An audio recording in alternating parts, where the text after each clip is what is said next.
Alright, folks, week 92, or episode 92, terms are interchangeable here in the challenge series. It is, it is a week. It is an episode of all time. I know that much. Again, this doesn't actually know what happens. I just woke up not long ago, like 20 minutes ago, and I just kind of wanted to get the recording in quickly before the heat wave comes, because it's like 10 in the morning here, so it's not too hot out. I only need a fan on, not the air conditioner.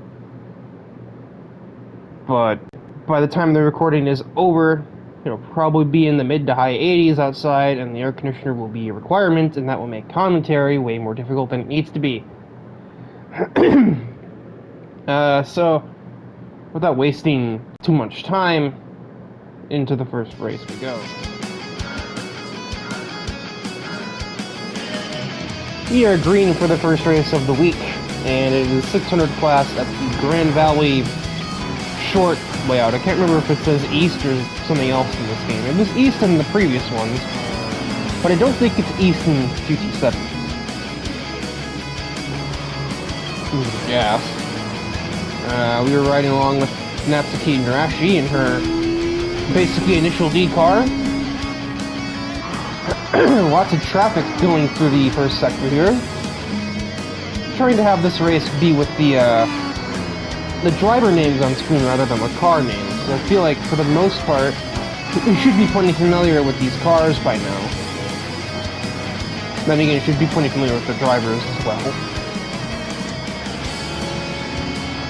I do not believe there are any debuting cars or drivers here today. Not in this race. Yeah, I know, it's all... We got Yo trying to get a second run in with her summer focus, which... That thing actually looks kind of, like, even more, like, appropriate at this location. Considering we're on a coastline, racing. With 3 wide exiting the tunnel. Natsuki with a huge run, and basically makes up, like, 5 positions on a single straightaway.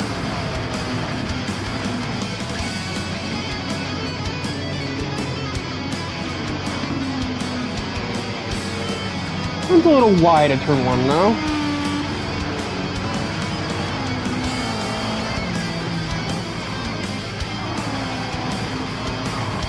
It's super congested and like almost pack racing in the middle of the pack, but then like you get to the top 6 and it's just a conga line. Natsuki's getting raced a little aggressively by her teammate, Brant, at Black Stallion Motorsports, and Thrasher's behind the pair of them watching. Trying to keep up, but not having a whole lot of success doing so thus far.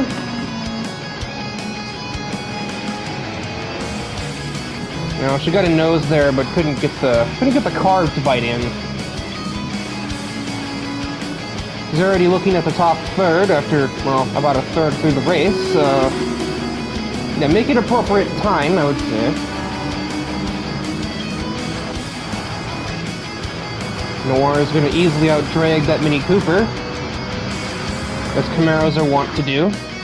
Drag race. Natsuki makes another 3 wide overtake on the front stretch, and Watanabe definitely lost in that. Because I don't think she's going to have much luck out-cornering a touring car. Natsuki ahead of her friend Sayori.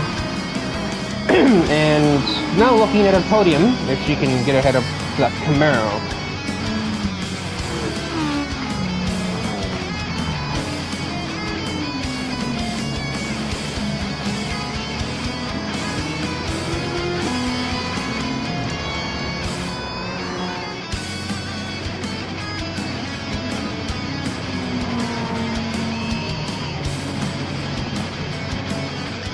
And just like that, into the podium places, now only a Golf and a 240Z to negotiate. And we're only just passing halfway.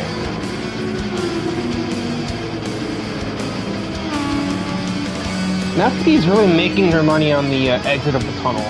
Like, she just keeps getting huge momentum out of there and running with it. literally. Tries the long way, and it's, well, sort of like turn 1A.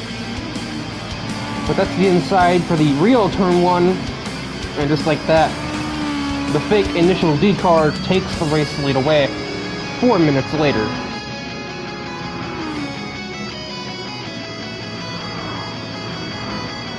Sayori is losing all of the ground. Even Yo got back ahead of her.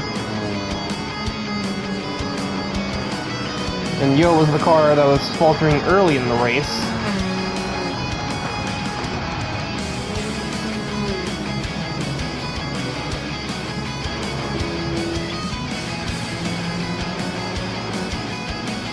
In general, it just seems like front-wheel drive cars are just not really the way to go for the AI. I mean, meta speech here. Metagaming is I think they call it in like D&D. Front-wheel drive cars, just on average, don't do too well.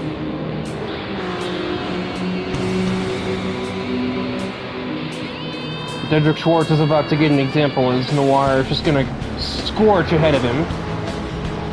Aliris might actually get... Never mind, she's gonna just kind of fall back in line.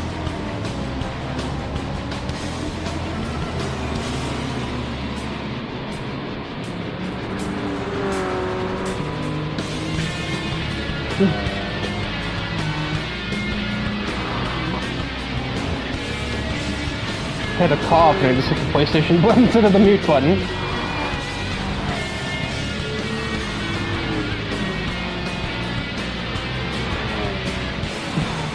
This sort of mid-pack is still trading places every once in a while. Akira gets into the top 10, maybe. He's gonna have the drive off, he's got rear-wheel drive. Yeah, that is the prime example right there. The front-wheel drive cars, they just can't do much unless they're against other front-wheel drive cars. I know my voice sounds weird because I did just wake up, as I mentioned at the start of the episode. It should get a little more normal as we go on here. Final lap of the race. Natsuki's lead is actually not all that big. I thought she'd be further ahead. I guess it's not by how much that matters, it's just if you are the leader.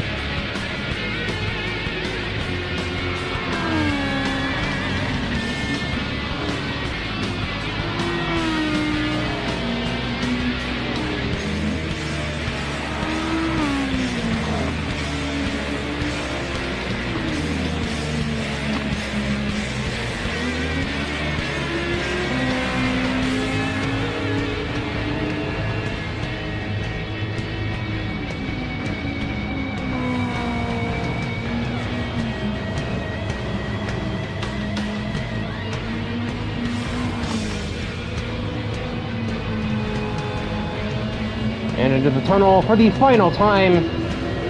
Natsuki Narashi is going to get kind of her first win in a while. She's had a pretty cold streak lately. Then again, her attendance hasn't been as high as it used to be. There was a time where she would run in pretty much every race that was situated. Wins the race, had the fastest lap, but Alexis says no. But she doesn't even get on the podium. And instead it is Scott Webber and Noir that join her on it. Or join Natsuki on it, I should say. Or specify. Yo has a little bit of a better showing in her focus, considering this time she didn't get in a crash. That always helps. That's rare. Somebody managed to finish behind Milo. How did your race go so wrong, Reiko?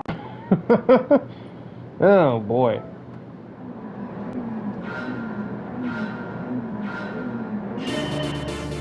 And race 2 is away. Tokyo South, I think this is clockwise. Only 4 laps. We are on board with Minako Kochiya in her apparently very low horsepower RX-8. I mean, I knew that. Literally has like 280. I don't even know how she drifts that thing. Doesn't even have enough horsepower to spin the wheels half the time. Apparently has enough to get loose and twitch on her. Trying the super high line there out of the last corner of the S's. Doesn't really work though. As ever, it is Traffic Jam Tokyo on lap 1 here.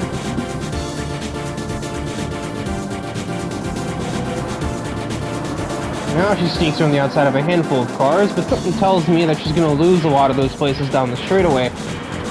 Because, well, that RX-8 clearly ain't got the most horsepower right now.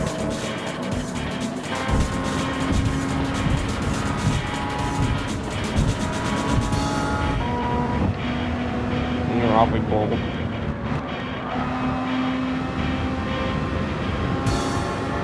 Does have some cornering grip to use on these little, like, kinks, though. Oh man, that is a run of a lifetime on just the whole field. You do have a debuting car as well. Oh my god. We are 3 wide, hello? What on earth were we doing here? I was so busy with my throat clearing that I couldn't really even process what the hell just started to take place there. So, De La Cruz has basically a Days of Thunder car in the form of a C7 Group 3 road car, and he's gonna put it through all of its paces. Go 3 wide with Kuro and Kaminaga in the chicane where you can't usually go even 2 wide, and that's exactly what happened. And through goes Kochiya, taking all 3 places in the aftermath of that. De La Cruz did get 2 of the passes done. He passed Setsuko and Kaminaga, you know, the 2 cars he went too wide with, but he's gonna struggle to get ahead of the person that seized the moment. And the traffic jam continues behind them. Bobby Marshall is back here in the mix. And just so is everybody else as a whole.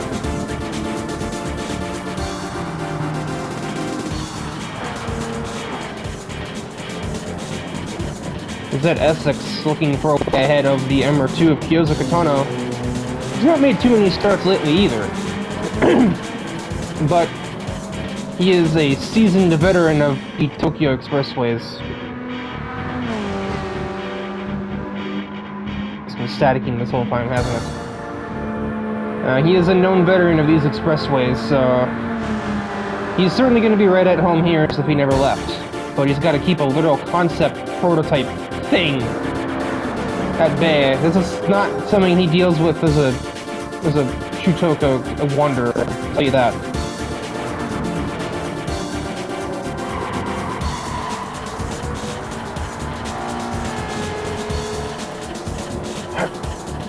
Just basically an overpowered go-kart, and he has a peak down the inside, but can't get anywhere. Speaking of the inside, Minako has it on Lucas McCain. They'll go 2 wide through the chicane, and that is a much more smooth overtake through there because it wasn't 3 wide.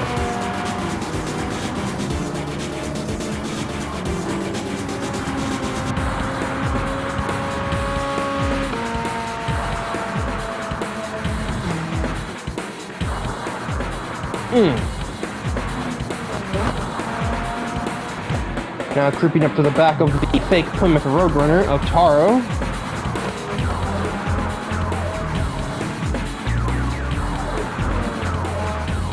Ugh. Not much space, but I guess an RX-8 like that doesn't need a whole ton to get that pass done into 4th. With effectively like a lap and 2/3 to go. And now looking at a taxi cab ahead. ZS6 is still hot on the heels of Kyozo Kitano.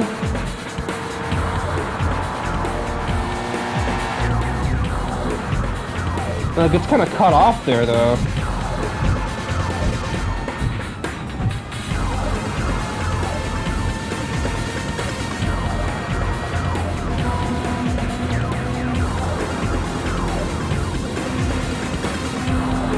Still got some ground to make up to get up to Corbin here, much less to the 2 leaders. Although Essex is falling off the back of Kitano after being cut off at the pass, literally.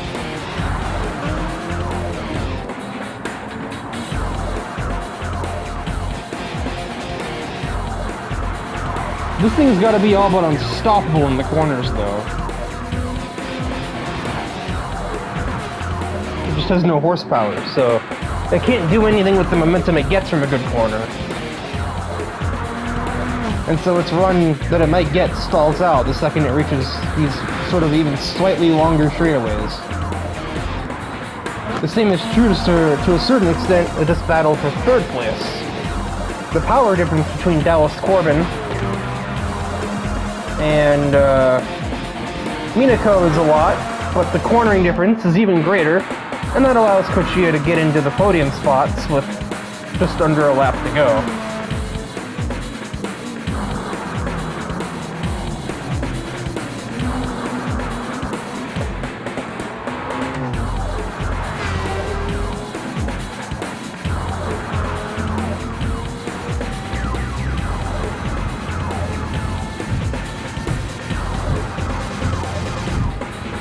I just wouldn't feel safe driving something like this. What the heck, really? What kind of a coward are you? Maybe he doesn't feel safe either. Nico's pushing to get to second. I think Kitano is out of reach. I would probably say the same for Zed as well, but you never know.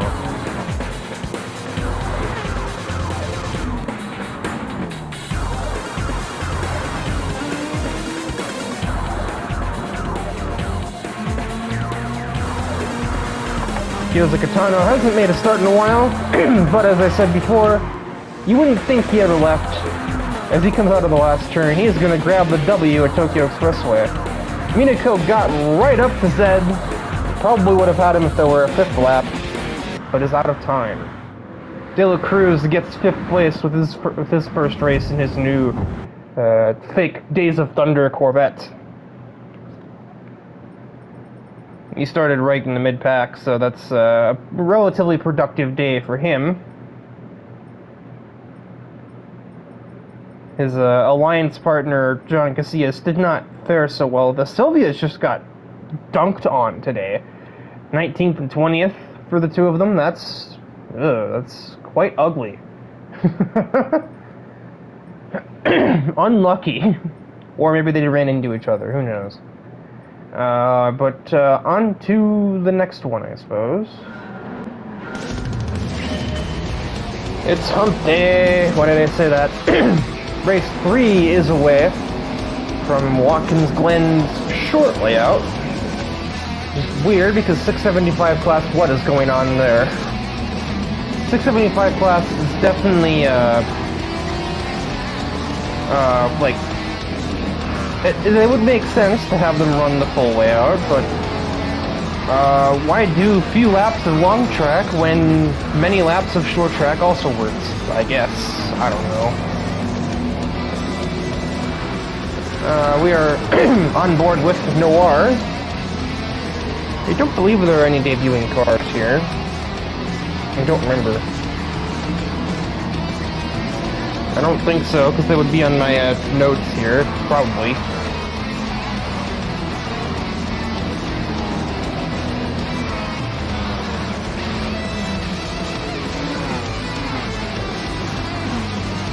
Down the back straightaway for the first time, Noir's already into 14th place.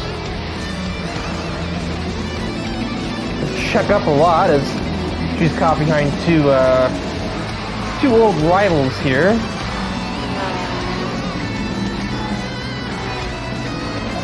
Kaiser and Pedanzi are always competitive, I would say. I think they were 3 wide up there for a second, but split up.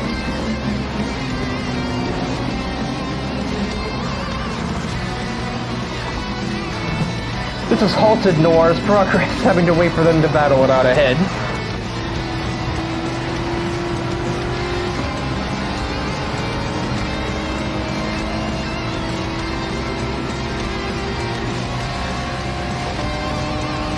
Stephanie is really defending that.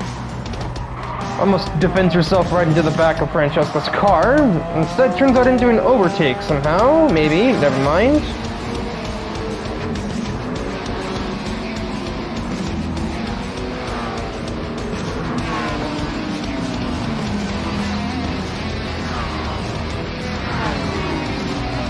Are they 4 wide? Oh, they were for a second. Noir just got absolutely stuffed there. That was a little insane.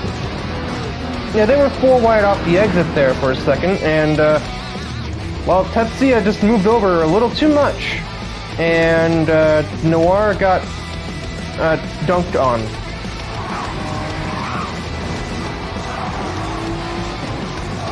She's lucky to have gotten away with that one with no damage. This little beep of her horn. Probably more so to Tetsuya, if anything, or at least that's the one that should be responding to it. If that's the reason she was put in the grass in the first place. Because there was plenty of space between Tetsuya and Stephanie on the outside. But there wasn't a whole lot of space between Tetsuya and Fidanzi to his right. And there was even less between Fidanzi and Noir and the wall.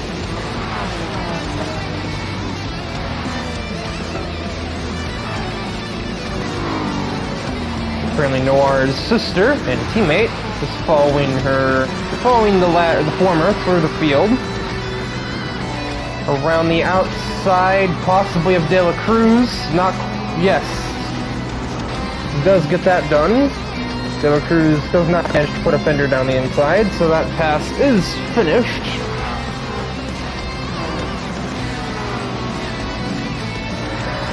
Now she is eyeballing the top 5.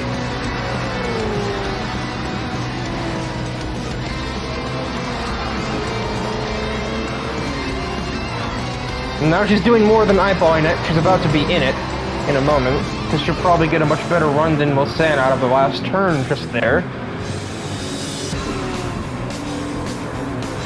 The A220 is known for a lot of things, but horsepower isn't one of them. And so through goes the NSX driver. In the background, positions are also swapping hands. Fidanzi is trying to follow Noir through the field. Noir gets hung up on Vert, trying to keep Kotori behind and failing.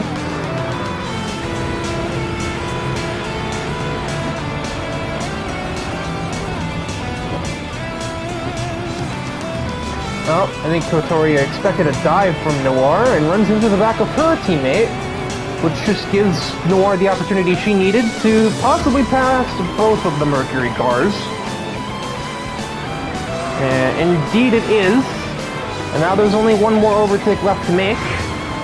And Keith Kilgore and his 3rd gen vet. And that thing's horsepower is immense. The handling, however, is not, and Noir is going to try and use that to her advantage, but Keith will barely keep her at bay there.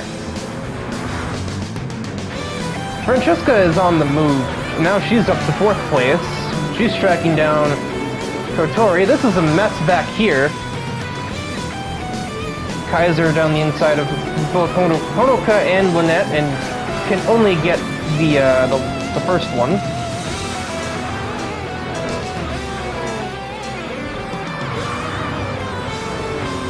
Noir just kinda, I don't know, kinda gave, sort of, I think might have moved Kilgore around the lane a little bit there, up the S's. And Kilgore cut back in front onto the onto the back straightaway. Kotori had to defend around the outside. Fidanzi got the preferred lane through there. And now suddenly that Testarossa is in the podium positions. There's still a battle for the lead going on. There's other stuff to look at, but I just have to keep looking back here. Forced a long way around things. Noir hangs the NSX there. Now it's the inside. Keith with a bit of a pinch at the apex, and that prevents her from getting any momentum out. And then the Corvette will do the rest with all of that horsepower. Now Francesca and Kotori are going to try and take advantage of Noir's compromised corner exit. But Kotori brakes passively, and Noir brakes aggressively to get back ahead of the Ferrari. Possibly. Now she will. An aggressive run up the S's. Once again hung up on the back of Keith Kilgore. And makes a bit of a wide arc on the exit of the S's. Still had a splitter there on the exit, but Kilgore's horsepower carries him away from her. Aggressive bust off from the NSX. That still doesn't work. Noir is tossing everything but the kitchen sink at Keith Kilgore, but it's just not working. She finally gets ahead, but guess what? It doesn't matter. That C3 Corvette has way more horsepower than her. Still on the outside, and what at this point kind of feels like a futile battle. Resistance is futile. Yep, Kilgore just gets the runoff on the exit high. That sounded like complete gibberish. Francesca tries again against Noir. Almost gets to the back of Kilgore, trying to brake late.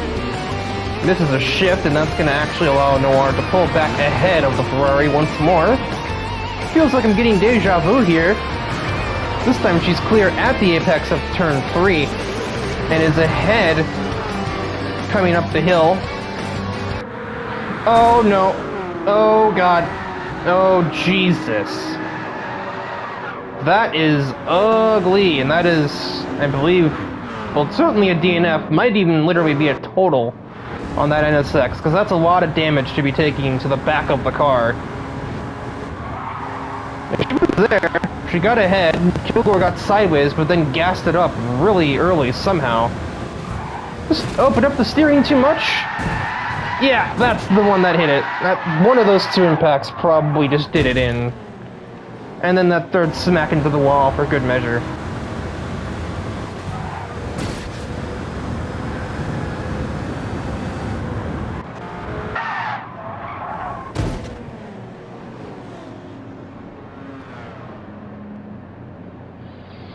You can do little but watch as the rest of the field cruises by.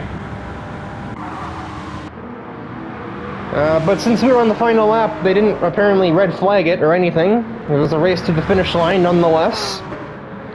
So in spite of Kilgore's aggressive driving defense, I don't know, still got a race to the checkered flag, and Fredanzi is right there. But there's nothing she can do. Keith Kilgore is going to grab the victory here from Watkins Glen. Only seems fitting. Urban Estates home track. Fredanzi second, Kaiser in third. And then Kotori crosses fourth. Uni only managing sixth for NFR, and that's going to be quite expensive to deal with, because NSXs are not cheap, which is probably why I say it's more likely a total than anything, because at a certain point, it's probably more expensive to fix it than it would be to replace it with something that didn't cost $500,000, I'm sure. And again, I don't think Noir, I think Noir got that on her own accord. I don't remember ever having to write that off in the sort of like tax write-off, because it is technically a tax write-off in a way, but that's still a lot of money. I don't remember having to pay anything out of pocket for that car. Or, I guess I wouldn't know because I wasn't even around when she got them, but all these new Lexuses and her Subaru, I don't remember getting anything for that either. And I'm also not getting sent back to the main menu, so we'll just stare into a black void and move on to race 3, I guess. Nice lights. The fourth race of the episode is green, and it takes us to Monza. And fitting, there's an Italian car on pole right alongside a Mustang. Ice takes a unique line through turn 1, and he finds himself right off the racetrack, so there goes all of that. Best driving lessons money can buy, and he still doesn't know how to take Monza turn 1. I don't think anybody does. Francesca Fredanzi is, fittingly, the POV driver, as she's already up several places into turn 1. 8th place, heading out of the second chicane and heading towards the Lesmos. Caught up between two big American muscle boys that really can't take these corners and kind of speedy.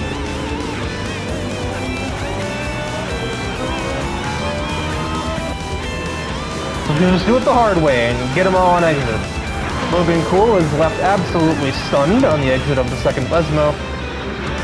And Francesca is able to maybe out-drag.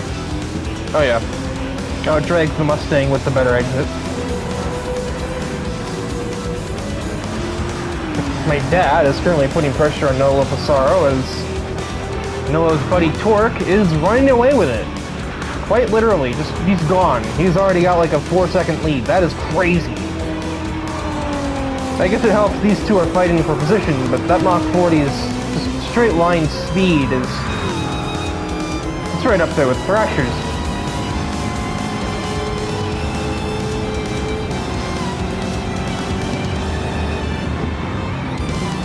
Yeah, 200 for the Mach 40. 181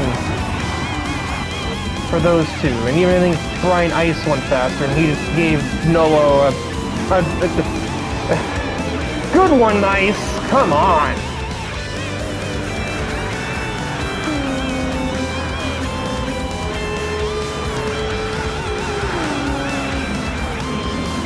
So Ice runs into the back of Nolo, pushes Nolo into the back of my dad, and now all three of them have damage. Are you sure you're a professional? And Francesca just swerves on the outside of, well, two of them. Probably laughing if she saw what Brian Ice just did, and I'm pretty sure she had to have. I'm sure the whole Pedante family is kind of having a chuckle at that, to be honest. The Canadian billionaire that harasses us week in, week out made an absolute clown of himself on our home turf. That is just comedy gold for those folks, I think. You know, Francesca's shoved kind of wide there at the second Lesmo by my dad.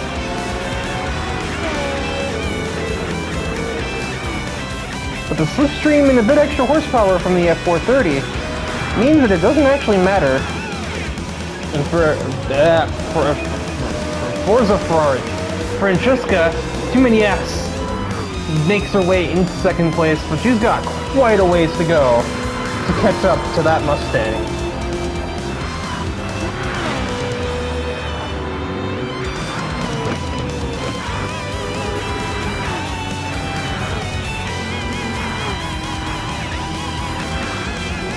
It seems we had half the field survive the first lap, and then we're going to have even less than that, as here comes my dad to pit, here comes Brian Ice, here comes Nolo, for their damage that they got from Brian Ice's indiscretion.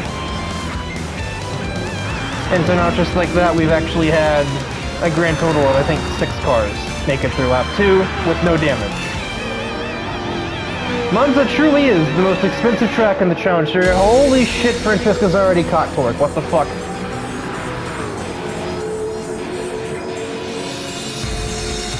And around the outside at Curva Grande. And the hometown girl makes her way into the lead. Just over halfway distance. Maybe not the best run through the second chicane, but it doesn't have to be. Ryan Stevens just way off in the distance in third place.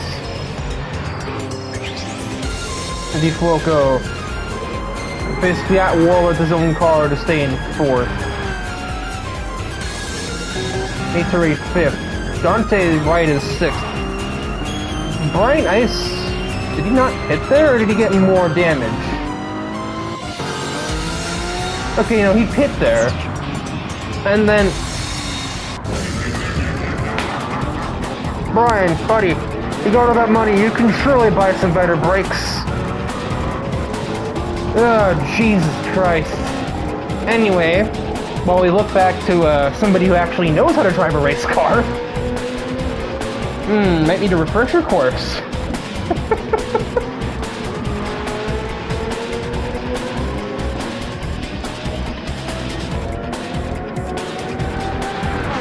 I could be driving that Diablo better than him, and my left arm's still sprained.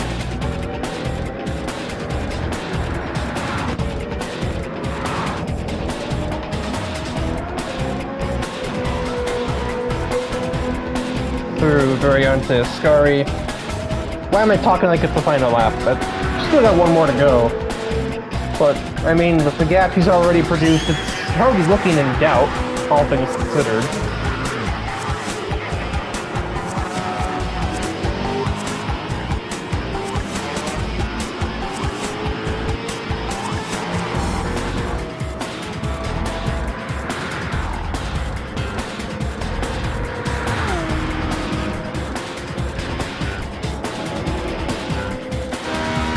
Nice camera work.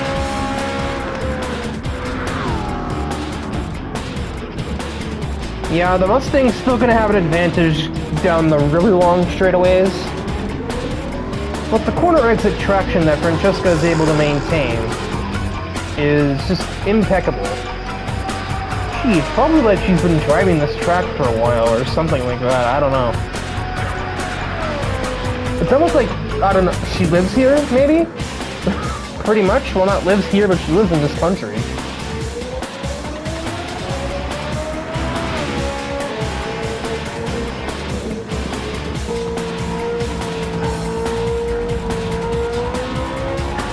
Bit of understeer for the F430 there. Guess it's better than spinning out. That's what I always say.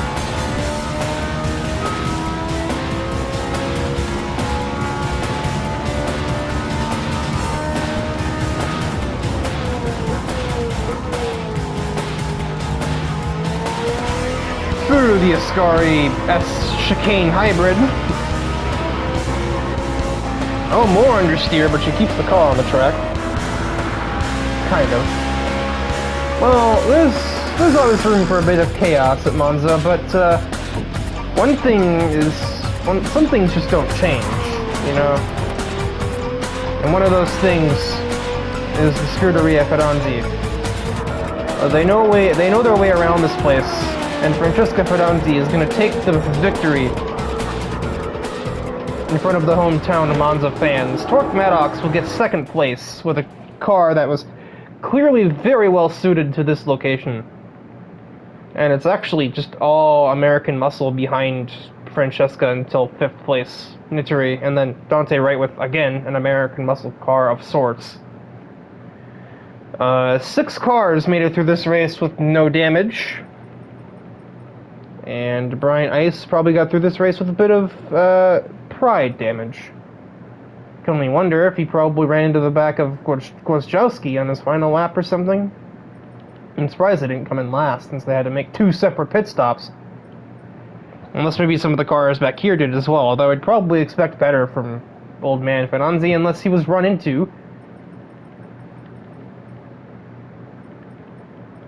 Which is always possible. I mean, it's probably what happened. But, yeah, on to maybe a slightly cleaner, roulette race.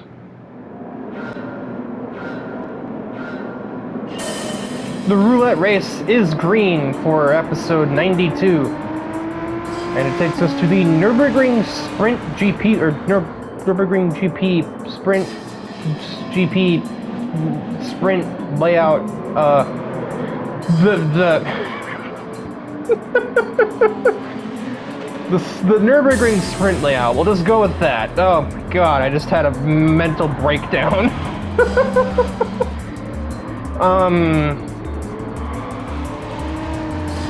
Look at Alice with these like weird, like different racing lines and stuff.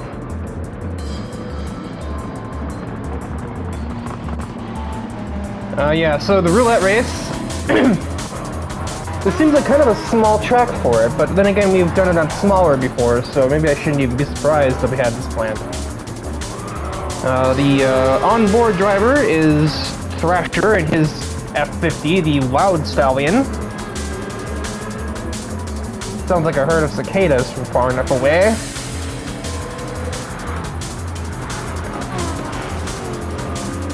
Oh, good lord. There was about a width of a Ferrari there. And not much more than that. Actually, you could probably bring into question if there was a Ferrari's whip there. Around goes Uni. What the heck is that?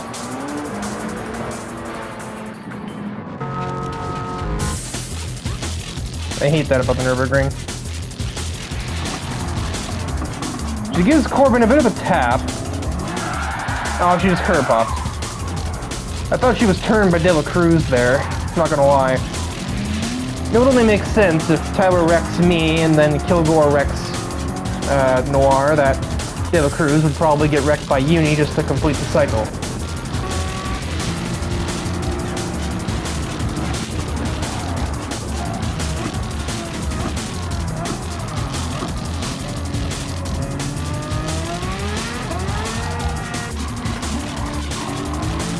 So we got 3 different classes here in the same part of the track. We got my mom in 715 getting away from Alice in the 675 class, and Thrasher's in the 750 class trying to catch and pass them both.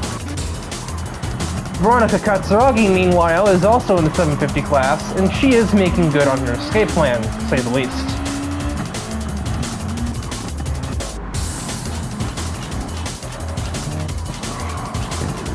Meanwhile, we got the 640 class Dallas Corbin running in 5th place, holding off a lot of stuff.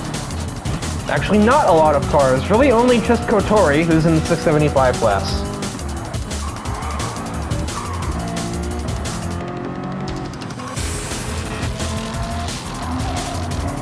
Uni, in spite of her lap 1 spin over the curbs, is still actually in 9th because she didn't actually take any damage from that.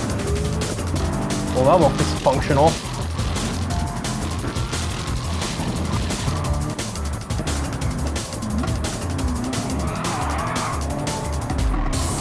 This time, she instead nearly spins on the other end of the chicane by getting off in the grass, trying to get around Futaba. Thrasher will just out-drag Alice Marguerite in a straight line. It really was...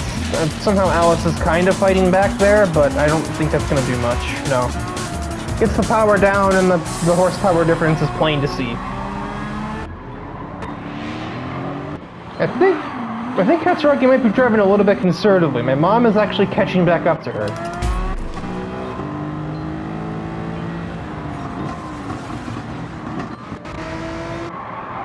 Kotori is finally ahead of Dallas. Uni, come on. I trained you better than that, I thought. You almost... You got traction control on, don't you? Fuck.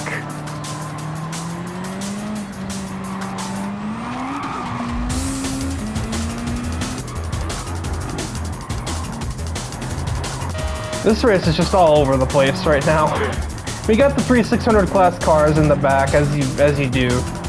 But like, this is 670, this is 715, this is 640, 75, 715, 675, 750, 640.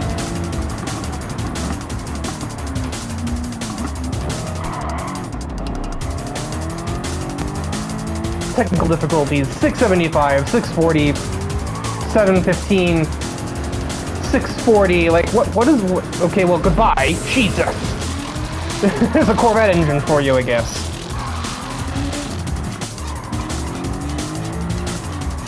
I think my mom has stopped closing in on Veronica here. And Thrasher's not really closing in on my mom either. Enunciate, please. What it is, this has not been a very entertaining roulette race. 2 cars in the pits. How did you do that?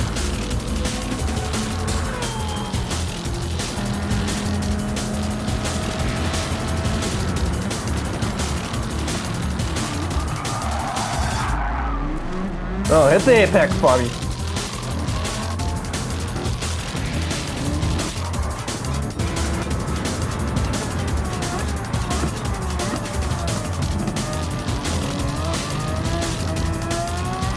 Okay, now Thrasher's catching up to my mom.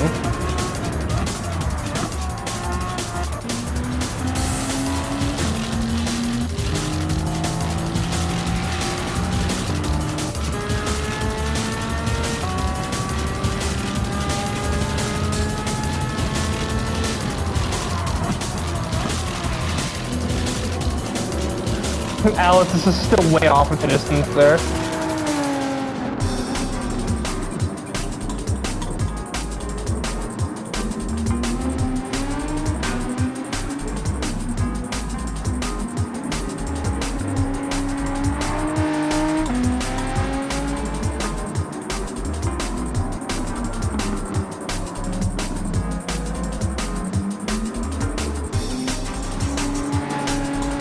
Piece of crap microphone, work with me.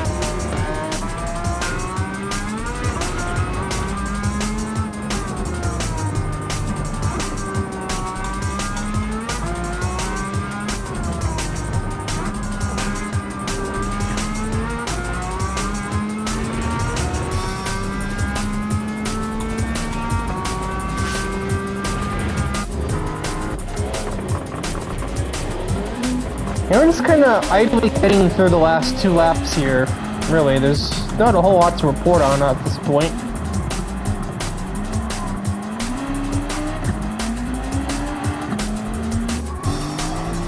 Veronica's lead is pretty safe in hand, about like 4 seconds right now, and that's over second place, not even over second in her class, which is Thrasher. Thrasher is catching up to the Audi of my mother, but not by a ton. Certainly not in slow speed corners where my mom can use 4-wheel drive to get the better exits every time.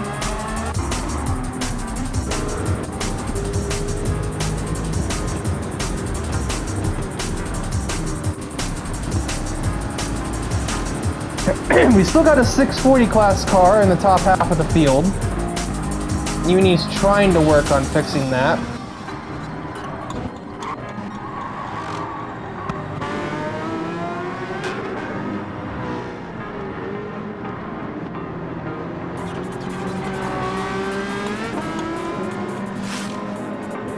Oh, WAP traffic is coming into play. That may, that'll certainly affect this battle for second place and overall. And now with that obstruction from the Lancia Delta, Thrasher just sweeps on the outside. Use that lighter weight to make the kink at maximum speed, just about. And that's helped Thrasher finally get into second place. But I don't know how much it's going to help him catch up to Veronica as we begin the final lap of the race.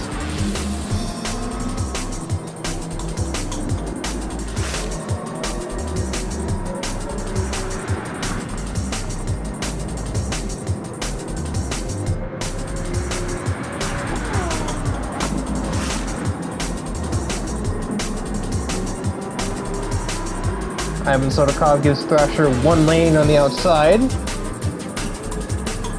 Of course, it's my mom the long way around, so that's not helping her any. I think she also gave Sodakov the bumper to get through there. Didn't actually damage his car though. That Mercedes engineering a little more sturdy. Well, that was camera work.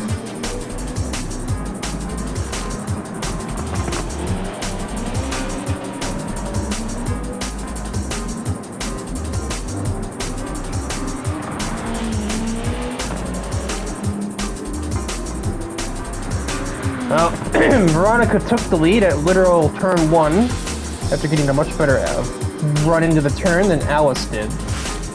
And I believe that is what we call taking the money and running. 1 lap's corner to go for the engine-swapped NSX. And she will win the roulette race to cap off week 92. In a pretty commanding fashion. Thrasher's gonna come around in second place, some 4 or 5 seconds behind. My mom was gonna get an overall podium in the 715 class. Alice will definitely win the 675 category. No question there. She's way ahead of Kotori as well. And Dallas Corbin will definitely win the 640 category. Considering where, yeah. Minako is his closest rival in 13th overall.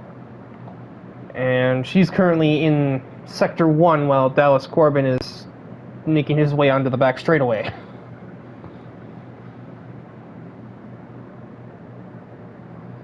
So that was very spread apart. Like, my god.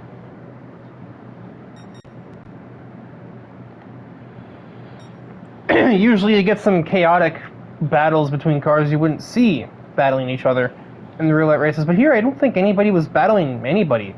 Also, Ivan wins. But yeah, that will do it for week 92.